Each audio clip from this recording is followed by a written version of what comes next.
Well, I am honored, as can be, to be here as a candidate for the State House of Representatives. This is amazing. I'm an ace hardware dealer, 30 years, as you heard earlier, but I have been a leader all of my life. I have been a servant all of my life, and I have listened to my constituents, my customers, or else I would not have been successful in my business. Tonight we're here to choose a state representative. We're not here to choose someone that has a lot of knowledge in certain areas. We want someone that's going to represent us and represent us with honesty, integrity, trustworthiness, the things that truly matter as a representative.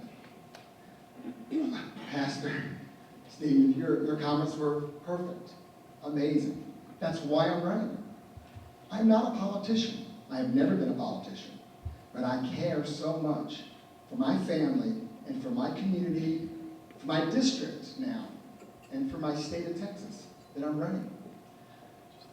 I was on block walking the other day, and this story is amazing. I walked up to a gentleman, he was driving his car, so I went and grabbed him so I knew I could talk to him, because sometimes you're knocking on the door and no one answers.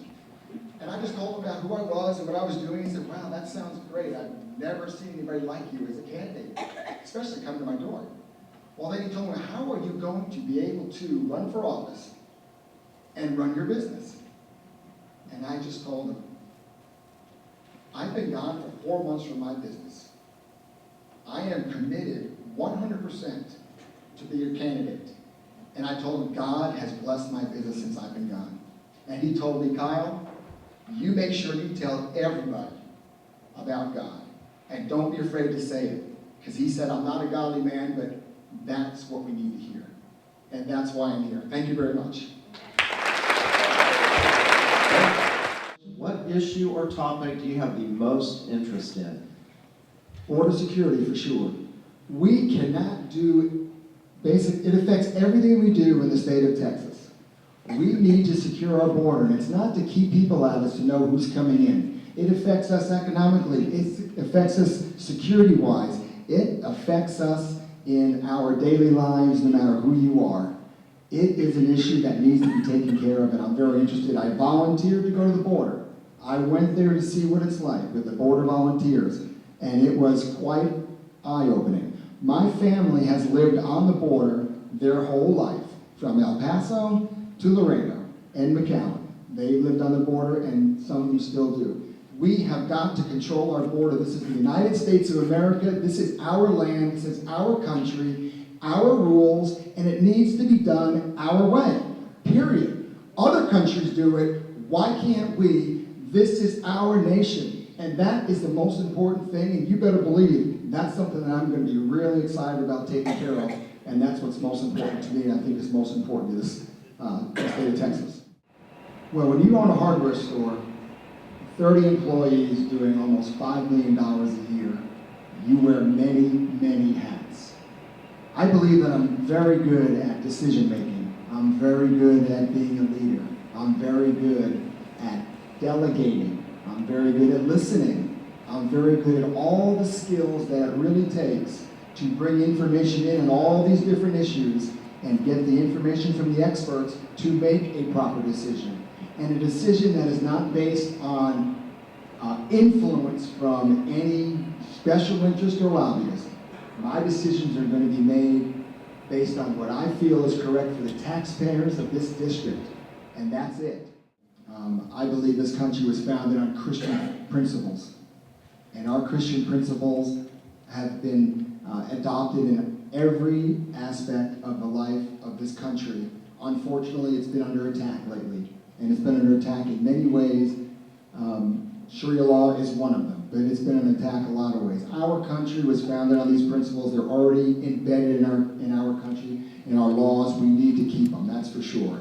But there seems to be a pattern here. So many of these bills that are good conservative bills seem to be dying in the House of Representatives. We need to find out why they're dying in the House of Representatives, and I think a lot of us know why.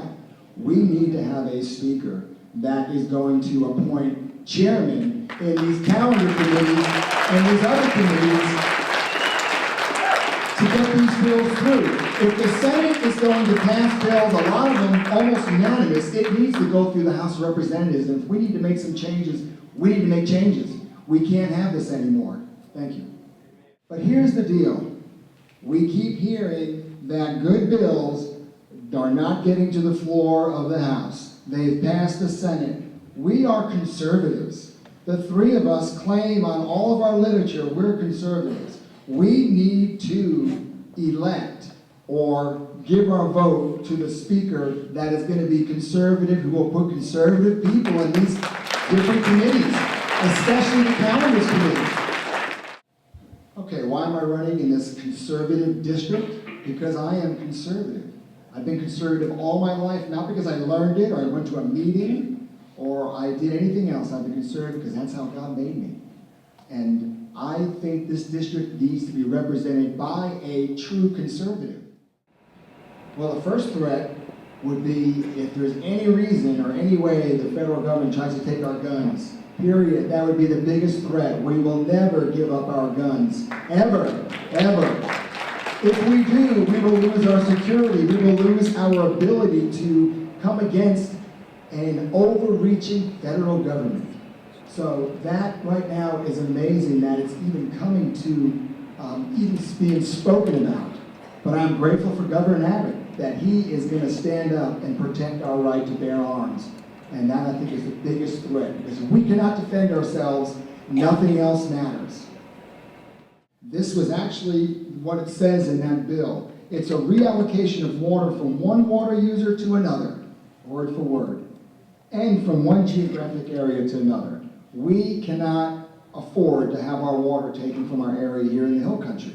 There needs to be planning for sure, but we don't need a big water grid to be able to transfer water to the bigger cities and take it from the Hill Country.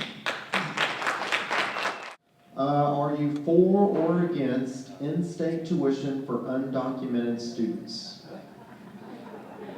Well, I think I just answered that question a little while ago. Thank you, did. Reinforce it.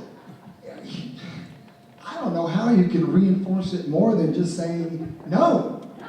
Undocumented means illegal, against the law, unlawful. How many terms do you need? Now we're calling it what? Undocumented. Let's talk about the real term, about who it is. We cannot be giving away money to people that came here illegally. Well, that sure sounds a lot like one size fits all, and we cannot have that. Students learn differently at different levels and in different ways. The public school is not for everyone. We need choice, we need competition. And if we have that, that will allow those students in the public schools to actually excel more because they will not be held back because we're trying to keep one standard. We do not need one standard, we need competition. And we need to make our public schools better with competition. We need to allow our private schools to have students that can't afford to go there. It's filled with people that can't afford to go there, and the ones that can't are stuck in a public school. And we also need to protect our homeschoolers because they are a huge bedrock of the state of Texas. And we cannot have strings attached or government influence over the homeschoolers. So we don't need one size fits all. We need competition, and that will better all the school system. Okay? Well, the state of affairs in the state of Texas. We live in the Hill Country. We are not experiencing the same thing the rest of the state may be experiencing. We have job problems here that we don't have enough employees. I run a company in Fredericksburg, Texas, and we have a help wanted page or section 4 pages long. Texas is a great place. We are one of the strongest economies in the world, but not every district is the same as District 73. So we have to look at the whole state of Texas if you want to know about the affairs of Texas. We can't just look at our district, but our district, we have a lot of things that we need to really work on. And we need employment. We need people to work. We are growing so fast that there are a lot of other situations that we need to take care of in our district besides just the state of Texas. The Texas model is the reason why we have so many companies moving to Texas. The economic model of Texas of lower taxes, which I think can be a lot lower, and lower regulation is bringing more companies to Texas, more people to Texas. So Texas, we do have a great thing going compared to the rest of the country. But we can do a lot better. Just because we're doing well, you know what it's like with your own budget. When you're doing well with your own budget, what do? You kind of overspend because, hey, the money's there. Well, we can't be doing that. We need to be auditing places like TxDOT. We need to be auditing these big departments and these big programs. And it doesn't matter if it costs a lot of money, we're spending a lot, we're wasting a lot more than it will cost to audit these, no matter what they say. When you're not running your budget well and you're behind, what do? Spend more? Or do you find out where the problem is and you stop the leak? Let's go, guys. This is what it's all about. We need people that are going to really look at Texas and make it great from inside.